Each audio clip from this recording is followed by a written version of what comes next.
dentro de isenção de PVA, existe também a baixa da isenção de PVA, né? A gente precisa, tem algumas situações em que é gerada a necessidade de fazer a baixa. Quando que isso ocorre? Quando você vende o carro, você tem um carro com isenção de PVA, a pessoa que vai comprar não é deficiente, né? Então aí você precisa fazer a baixa da isenção e recolher o IPVA proporcional, porque a pessoa que vai comprar o carro, ela não tem isenção de PVA. Então a Fazenda interpreta que os dois são solidários na dívida, no débito do IPVA, tanto o comprador quanto o vendedor. Então aí vale o que for negociado na situação de venda. Você está vendendo o carro, olha, só que eu sou isento de PVA. Ah, mas eu vou ter que pagar. Eu comprei o carro usado justamente porque a gente já está no meio do ano, eu não comprei no começo do ano porque tem que pagar IPVA, e agora? Bom, aí vale o que for negociado. Ou os dois racham, cada um paga, né, divide em dois o valor do proporcional, ou então você já embute, né, o vendedor, o cliente já coloca no valor de venda do carro, recolhe, nem fala nada, né, porque esse recolhimento é bom para você que deixa de ser isento. Porque a Fazenda pode querer cobrar no seu CPF o proporcional do IPVA na hora de efetuar a baixa. Digamos que a situação aqui é só a venda, você não está pedindo isenção em outro carro, você está só vendendo. Aí nem tem necessidade de entrar com baixa, tá? Basta efetuar a transferência normalmente, desde que seja feito o cálculo e a geração da guia de pagamento do IPVA proporcional. Isso é gerado naquele site da Secretaria da Fazenda aqui em São Paulo, né? Você vai entrar lá e, como se fosse uma consulta de Renavan, você vai pedir para pagar a diferença de imposto, né? Aí tem vai aparecer lá uns campos, né? Você vai lá em cálculo de diferença de imposto, automóvel, nacional ou importado, né? Que não faz diferença o IPVA se o carro é nacional ou importado. Se ele foi comprado acima ou abaixo de 70 mil reais, isso não faz a menor diferença para o IPVA. E aí sim você vai entrar num quadro, numa tela, onde vai pedir os dados. O carro aparece automaticamente os dados do veículo. E aí vai pedir os dados da pessoa que está pedindo a baixa, né? No caso do atual proprietário. E aí vai ser gerado, vai ser feito um cálculo. Como é que é feito esse cálculo?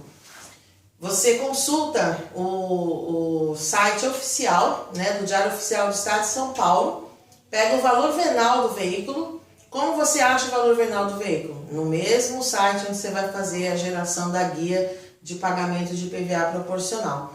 Lá você vai olhar a parte onde tem consulta valor venal. Às vezes essa tela muda, tá? De vez em quando muda o gráfico, mas o princípio é o mesmo. Você vai consultar o valor de tabela, o valor do carro, o valor venal do veículo, segundo o Diário Oficial do Estado. Se não estiver disponível no site da Fazenda, como já aconteceu comigo várias vezes, eu não tinha base de cálculo para calcular o proporcional. Porque a base de cálculo é o valor venal do veículo. Como é que eu sei quanto eu vou pagar de IPVA num carro no ano seguinte? Quando chega lá para o fim do ano, o Diário Oficial sai com os valores venais dos veículos para o ano seguinte. E aí eu já sei quanto vai ser o IPVA. Por isso que tem muita gente, quando chega o começo do ano, fica com aquela dúvida terrível de quanto que ela vai pagar de IPVA. E aí chega o comunicado de lançamento de IPVA em casa, notificando o valor. De onde aparece aquele valor? Pela base de cálculo, pelo valor venal do veículo no Diário Oficial do Estado. Então, se você não achar isso no site da Fazenda, consulte o Diário Oficial do Estado. Google, né? Joga lá e você vai ver como que eu acho exatamente o valor do IPVA do modelo do meu carro.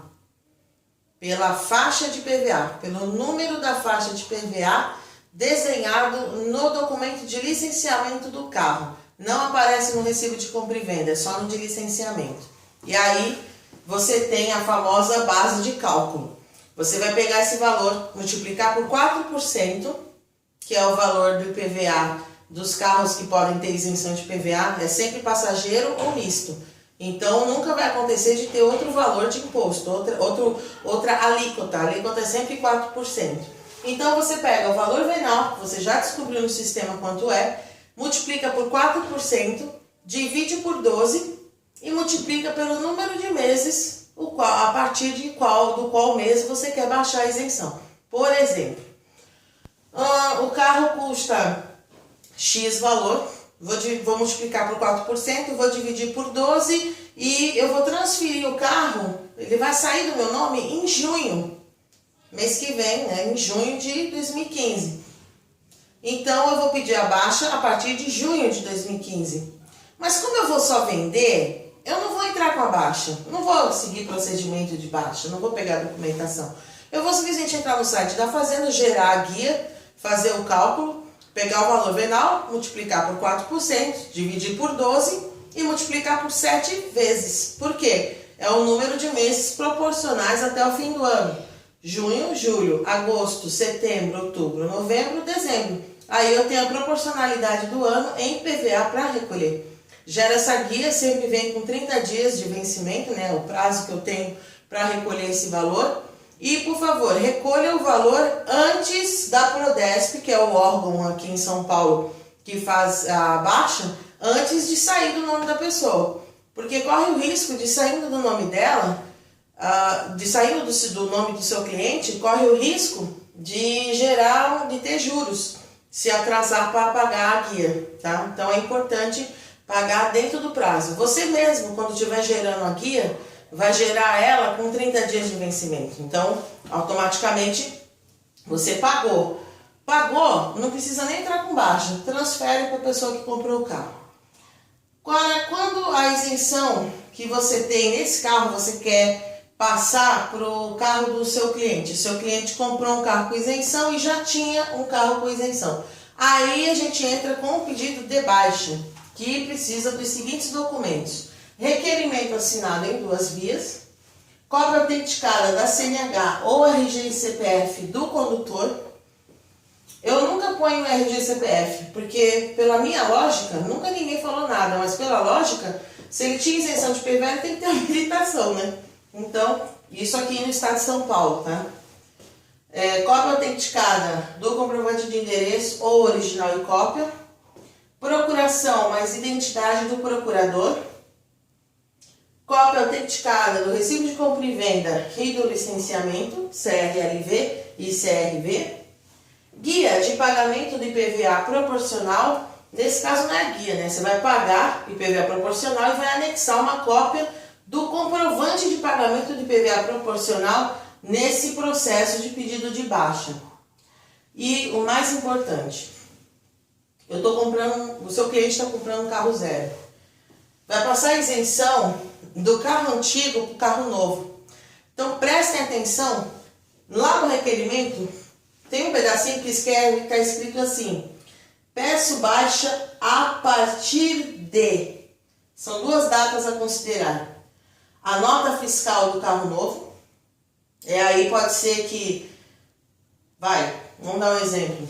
Faturou o carro em 10 do 6. Então, você vai pedir baixa a partir de 9 do 6. Porque não pode coincidir 2 carros com isenção. Então, a baixa é o que eu chamo de baixa retroativa. Ninguém tem esse nome. Eu que inventei porque é como eu interpreto, é um jeito fácil de você decorar. Eu vou pedir uma baixa anterior, porque o carro já foi comprado. Como é que pode a pessoa comprar um carro zero e ainda está com o carro isento de IPVA?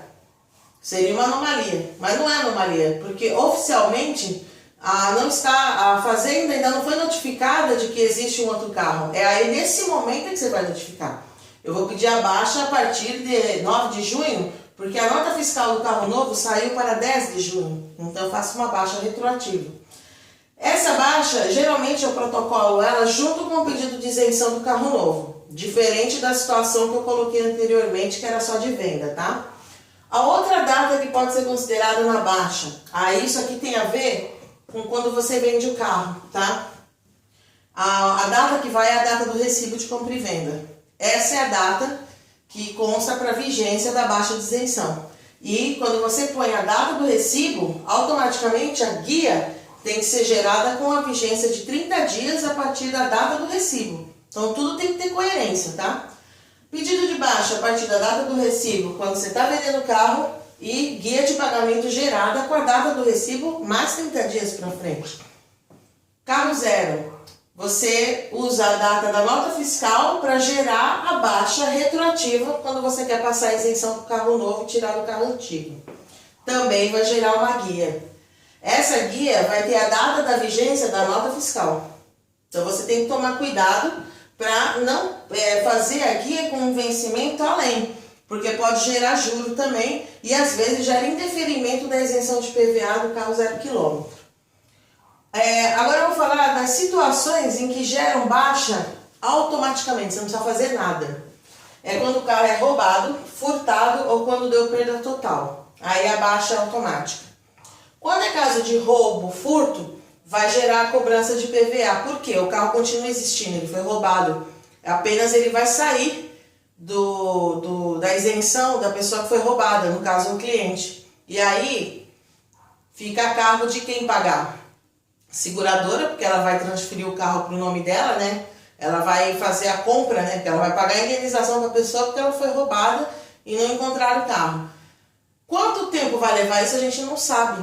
Então, quais são as coisas que acontecem nessa situação de roubo e furto? Às vezes a pessoa, o carro foi roubado e ele foi achado no dia seguinte. Por causa de um dia, a isenção de IPVA sai do carro. E aí você tem que entrar com um pedido de isenção novamente, para a data posterior ao roubo, ou seja, para o dia seguinte. Aí você pede a isenção com essa data, tá? Aí não é questão de baixa, você vai repetir a isenção de IPVA, porque esse carro ficou um dia roubado, então um dia suspende a isenção de IPVA. Aí, caso de roubo ou furto, gera cobrança de IPVA. No caso de perda total, sem aquele barra recuperado no documento, é feita a baixa da placa, né? Não recolhe o IPVA, porque o carro foi destruído. Então o carro não existe mais. Então não gera cobrança de IPVA. É o único caso em que não tem que recolher proporcional. É quando o carro é destruído. Porque tem seguradora que faz o quê? Ela dá PT no carro, mas ela não vai lá no Detran dar baixa na placa. Ela continua, ela pega e transfere. Ela dá como PT oficialmente para poder pagar o seu cliente. Mas ela recuperou o carro, vai emitir outro documento com barra recuperado. Adivinha só, gera cobrança de ICMS e de PVA. Então tem que tomar bastante cuidado com a situação da seguradora também, que é uma coisa que vale um assunto à parte aí só para conversar sobre a seguradora. Mas em princípio, as situações que geram necessidade de baixa são só quando você vai passar a isenção para outro carro, né? Ou a baixa automática devido a essas últimas situações que eu coloquei. Quando você vende, não precisa pedir baixa, quando é só venda, entendeu? Agora, quando vai ter isenção de PVA no carro 0 km, aí é necessário se preocupar com a data que você está pedindo baixa, porque isso vai interferir com a data do pedido de isenção do carro novo, que vai ter que ser para a data da nota. Então, a baixa ocorre com a data anterior à da nota.